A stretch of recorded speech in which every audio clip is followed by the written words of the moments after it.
ในวันที่ 17 ตุลาคม 2025ท่านพลจัตวา โคนสวรรค์สุมภไสรองรัฐมนตรีหัวหน้ากลุ่มใหญ่การเมืองกระทรวงป้องกันความสงบลาวได้ต้อนรับการเข้าเยี่ยมคำนับของท่านพลจัตวานางงูห้วยทู่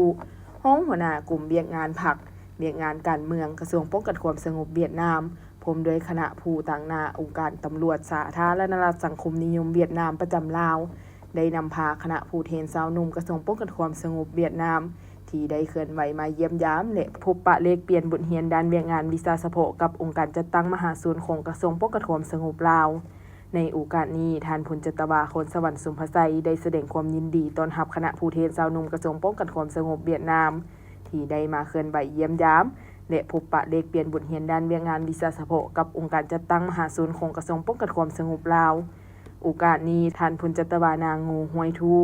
ก็ได้แสดงความขอบใจอย่างจริงใจต่อท่านพลจัตวา โคนสวรรค์สุมภไสรพร้อมคณะที่ได้ให้การต้อนรับอย่างอบอุ่นอำนวยความสะดวกในการเคลื่อนไหวมาเยี่ยมยามและพบปะเลขเปลี่ยนบทเรียนด้านเวียกงานวิชาเฉพาะกับองค์การจัดตั้งมหาศูนย์ของกระทรวงป้องกันความสงบลาวในครั้งนี้